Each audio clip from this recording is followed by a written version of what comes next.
Hello and welcome. In today's video, I want to show you the weekend sales after a 3-day weekend, President's Day. I had 15 items that sold this weekend. We have a cost of goods at just over $112 and a gross profit of $1,051. So 15 items, I will take it. So that was definitely a very good weekend. All right, so I will start off with, it's kind of going to be a mix today. I'm going to include those little bread and butters, but I'm going to save for last this can opener that I got totally screwed out of. So stay tuned to hear the story about this guy. All right, so we're going to start with this sweatshirt. So this sweatshirt caught my eye because these numbers or letters are like puffy. They stick out. They're definitely like a 3D. You're not going to be able to see it on the video, but a very nice sweater. Sweatshirt, Alphalete. Okay, I don't know how to say it, but I paid $3 and it sold for $30. So that was a good one. It took a little while to sell, but not too bad. All right, next up is going to be these Bose headphones. I picked these up at a yard sale pretty recently. These are worn. They've got some wear up top, some wear on the earphones, but people pay big money for Bose. It's a brand that really holds its value. So I paid $4 and they sold for $60. And that sold in a matter of a few weeks. A super bread and butter for me are head covers. I always grab name brand head covers whenever I see them. These particular ones are Mizuno and Sora. I think they go together.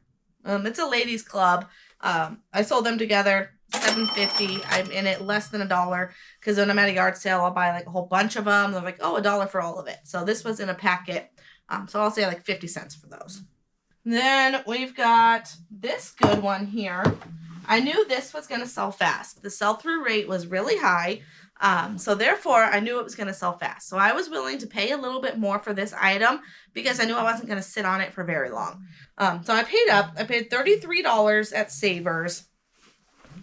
And it's a snap-on tools jacket. It is quilt lined, super heavy duty. Yeah, it's got snap-on going down the sleeve. It's just a really good quality jacket.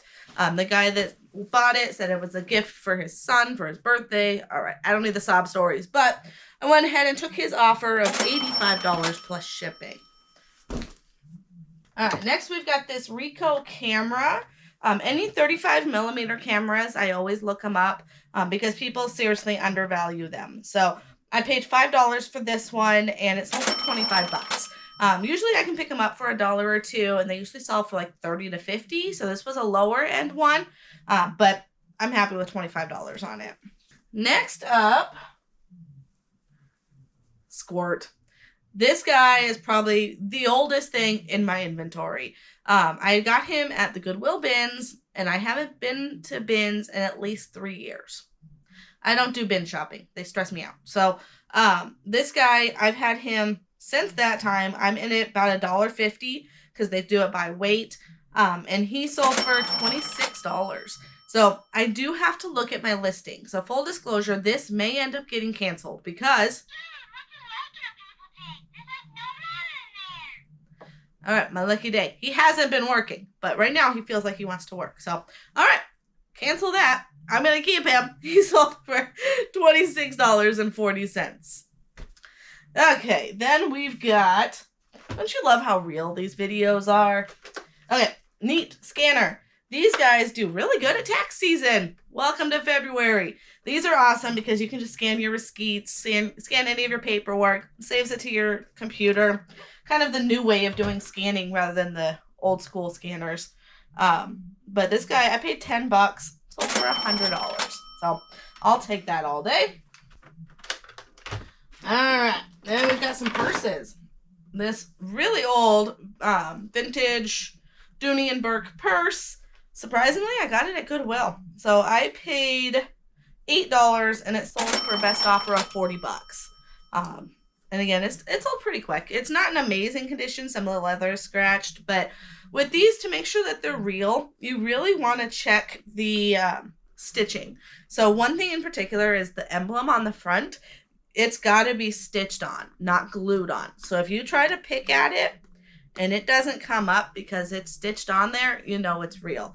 You can also look at a lot of the stitching on the edge to make sure that it's uniform, that it doesn't zigzag anywhere, because when you're buying high quality purses like Dooney, like Coach, like Michael Kors, any of the big expensive brands, they have quality stuff. So they're not going to mess up on a line of stitching. And that's how you know that it's real and it's not a knockoff. It's also, you can tell inside the zippers lined up, the pockets line up. Like, it's just, you could tell the quality of it. Then we've got a Kindle. I sell Kindles all the time. So this guy paid $5, sold for $40, easy money. Another purse. This one is an old Fossil purse. This one's also leather. Not as amazing condition as that Dooney one, but still a nice leather handbag, and it sold for the same price, $40. And I paid $3 at an estate sale. Then we've got this Hoover. I don't know if you can see it in the video. Might have to do a screenshot. Yeah, well, I'll just screenshot it because I'm not lifting this boy up. Hoover floor vac, floor mate, brand new in package. Brand new. I can't even say it enough. It's brand spanking new. I paid $15 at a yard sale, and it sold for $100 plus shipping. I took best offer because the shipping, I priced them at $80, the eBay price, but I know I get my shipping discounted. So I'll be able to use the FedEx or UPS and get them to them. This to them a lot cheaper. So I was willing to take an offer on the front end because I know I'm going to keep the money on the back end. All right. One of my favorite finds and sales of the weekend goes to her. Check out this doll. She does kind of have a smell, like an old person smell. I didn't really put that in my listings. I was hoping she'd have time to air out, but she has an old person smell. So, I mean, it's worse than like a smoke smell. Like, smoke would be way worse. If something smells like smoke, if I show up at a house and they're smoking, I walk away because all of their stuff is going to stink. Old person smell, it's not the worst thing. You know, this is an old doll, so it's going to have kind of a little smell to her. Okay, so anyways, I picked her up last week. I think just Thursday. And she was $6 savers. She was right next to the American Girl doll that I picked up. And she sold within minutes of listing for $70. So I probably underpriced her, but that's okay. I'm happy to sell it $70 when I was in at $6 all day long. She's not perfect. Her hair definitely could use some conditioner. Her pants fall down. I put the pants in the listing, so it says that her pants need to be adjusted. They're stretched. And everything else is based on picture. So I'm happy with $70 for her. Okay, then a dance pad. Dance Revolution. This guy, I picked up 2 of these. Paid maybe $5 to $10 for it. I don't remember. I power tested it by plugging it into a PlayStation and stepped on all the buttons, and they all made noise. Like, they all moved where it needed to on the screen. I didn't have a game that went with it, so I couldn't test it 100%, but I did test that each of the steps did work. So anytime you buy video game stuff, always test it. Okay, so this guy sold for $130. Yeah, these are awesome. Guitar Hero, another BOLO. So dance pads, serious BOLO. Okay, then we got Magnetiles. $3 for this bag of Magnetiles. Serious bread and butter. Whenever you can find these, when they're in a good collection, they sell all day long. I got $25 for these. So definitely just an easy little bread and butter when you can find Magnetiles. All right, best for last. Story time. Black & Decker Space Maker can openers. The biggest BOLO of all BOLOs, because unless you're a reseller, you have no idea the value of these. They go underneath your cabinet so that you can have a can opener right at your disposal at all times in the kitchen. All right, super big in the 80s and 90s. They still hold their value. This one was brand new in his box. Brand new. I had sold it originally for like $130, $140. No, I think it was more. I think it was $180. Anyways, it sold for a lot of money. I get a return for it. He says that the hinge is broken. So I look at it. eBay automatically accepts the return because I have returns as an option accepted in my listings. I take returns. When I didn't take returns versus when I do take returns, I don't see a difference in the amount of returns that I get. So I get a discount on fees by taking returns. So there's a lot of benefits for taking returns. I've said returns 1,600 times. Okay, but I took his return, got it back, and it was beat to crap. I did not get the box back. I got this thrown into a box with really horrible packing, and I reached out to eBay. So I told them what happened, and I said, this is not my item. You're not going to be able to see it very well, but on the inside here, it's cracked. That's why it's not closing. Somebody screwed with this and busted it. So I don't know if it's because he didn't know how to open it, and he tried to like pry it open, and that's what broke it. But yeah, the hinge is definitely broken. So now I had to list it as such, as broken hinge, selling it for parts. I still got $42 out of it.